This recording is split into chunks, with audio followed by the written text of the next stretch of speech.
Hey Savannah, you're taking that class on poverty, right? Yeah, you should take it next semester. It's really interesting. I think it's an important class since I heard that last year 11.8% of Americans were living in poverty. Well, you have to consider which measurement was used. That statistic is from the OPM, or the official poverty measure, which may not reflect the real conditions of poverty in the United States. But poverty just means that someone is barely surviving, right? And wait, are there different ways to measure poverty? Yes, poverty is an individual's inability to function as a fully involved member of society due to a lack of resources and opportunity. Economic resources and capabilities should determine the threshold of measuring poverty while valuing human dignity and the freedom of choice. So even though someone may not be in danger of starvation, they could be incapable of obtaining other things that are essential to living a dignified life. So you mentioned the OPM. What does it do? So the OPM sets a threshold measurement to place households above or below the poverty line based on their total income. Even though the system adjusts for inflation, it's outdated because it was created during a time period when households spent 1/3 of their income on food. So the threshold is set by taking what households spend on food and multiplying it by 3. I feel like something created in the 1960s wouldn't apply accurately to today's standard of living. Exactly. Now that prices and spending patterns have changed, the system should too. That makes a lot of sense. Isn't it true that the composition of households are changing as well? I mean, my brother and his girlfriend live together and aren't married, and I know that situations like that are more common now than back then. Would they be considered a household with the OPM? That's a really good point. However, they wouldn't count as a family unit. The OPM overlooks cohabiting individuals like your brother and his girlfriend and so much more. Have you ever heard of non-discretionary expenses? No, what are those? These are necessary expenses of someone's everyday life. One example is the price of work-related transportation. Someone who has an hour-long commute would spend more gas money than someone who has a 5-minute drive, for example. These also include things like childcare or MOOP, which stands for medical out-of-pocket expenses. The OPM ignores these unavoidable expenses when considering where they fall in relation to the threshold. The OPM also neglects taxes and government benefits. But wouldn't the fact that they don't account for taxes level out with the fact that they also don't account for the government aid that people receive? Because people are both giving money to the government and receiving money from it. No, because everyone has different tax rates and can receive different amounts of government aid. Also, did you know that the OPM does not account for the differences in living costs across the U.S., which also include the variation in taxes? For example, if two people had identical incomes, but one lived in New York City, where both taxes and the cost of living are higher, while the other lived in a small town in Kansas, they would be equal under the OPM. The OPM sounds like it needs an update. So how do you think poverty should be measured? Well, right now, there's also the SPM, also known as the Supplemental Poverty Measure, which, like the OPM, establishes a threshold but accounts for things we've discussed that the OPM lacks, such as non-discretionary expenses, income, in-kind, and near-cash benefits. The threshold is set by consumer expenditure data on the cost of food, clothing, shelter, and utilities, or the FCSU, multiplied by 1.2. That sounds perfect. Are there any downsides? Yes, in fact, there are. The argument against the SPM is the amount of time, money, and resources it would take to fully execute. However, I'm convinced that these resources should be spent so that we can get a more detailed understanding of poverty in the United States. It should be a priority.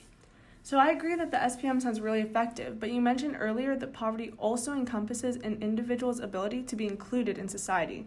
So I was wondering if any of these measurements looked into things beyond money, like education or safety. Well, in class we discussed the possibility of a capability-centered approach, which ensures a holistic and human-centered measurement of poverty. I don't fully understand what a capability is in the context of poverty. Can you explain it? Capabilities are substantive freedoms or what a person is able to do or to be. So having capabilities allows people the freedom and opportunities to select their lifestyle choices. Martha Nussbaum has emphasized the role of combined capabilities in poverty studies and defines combined capabilities as internal capabilities plus the social, political, and economic conditions in which functioning can actually be chosen. That sounds so interesting. It sounds a lot better than the OPM because it would give a more comprehensive and inclusive view of impoverished populations. It seems like because of the fact that the OPM focuses mainly on finances, it neglects the social implications of poverty. It's interesting that you bring that up. In class, we also read Dorothy Allison's A Question of Class, where she describes social exclusion as the politics of they. Allison discusses that human beings fear and stigmatize the different, while secretly dreading that they might be one of the different themselves. She also touches on how this leads to the further marginalization of impoverished populations in society. So, what counts as social exclusion? For example, a child who is embarrassed to go to school because of the condition of their clothing may be unable to perform at their best. This is an example of social exclusion. Another one could be a gender bias in hiring. Men tend to experience preferential behavior than women and they have no control over it. This would also count as a form of social exclusion. I think I get it now. So, in order to decrease the social exclusion of impoverished populations, the capabilities approach is necessary to account for factors of poverty beyond financial resources.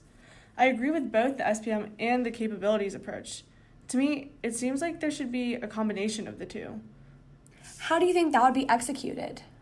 Well, from what you've told me, I don't think the way we discuss poverty should be completely binary, meaning it shouldn't just be you're either living in poverty or you're not, because I feel like one can be impoverished in terms of capabilities, but not in terms of economic resources.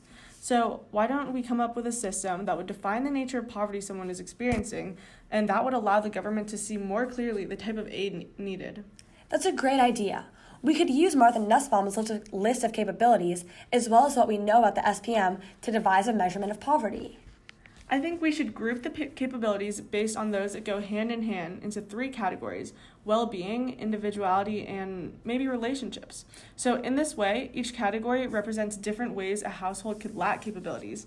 These 3 categories would have thresholds defined by both data that would need to be collected and existing data.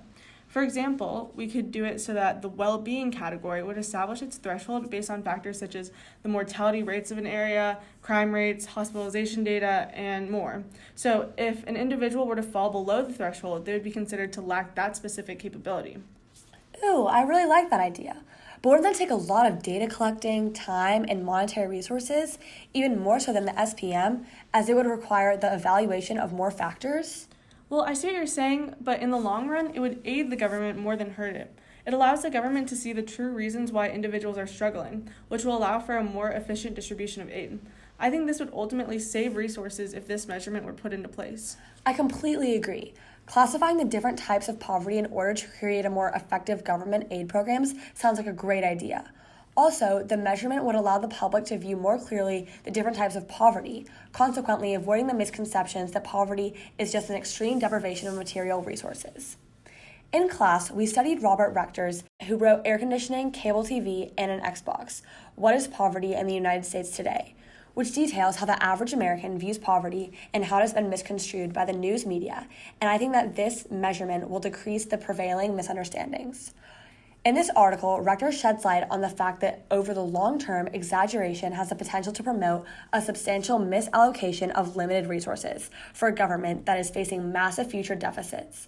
In addition, exaggeration and misinformation obscure the nature, extent, and causes of real material deprivation, thereby hampering the development of well-targeted, effective programs to reduce the problem.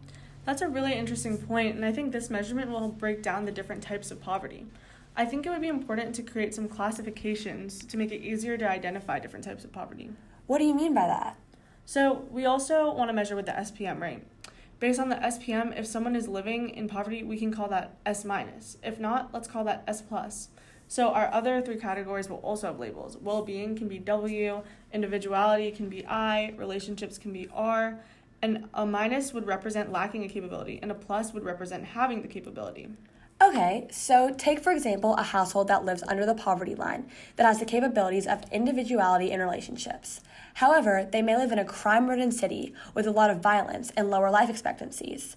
The government would classify them as S-, W-, I+, and R+. Then, with this in mind, the appropriate aid could be given to the household. Exactly. So another example could be an individual who is not impoverished by the SPM but lives in an area with an inadequate and underfunded school system, meaning their ability to fully develop their senses, imagination, and thought, and even practical reason could be in jeopardy. So how would you define that?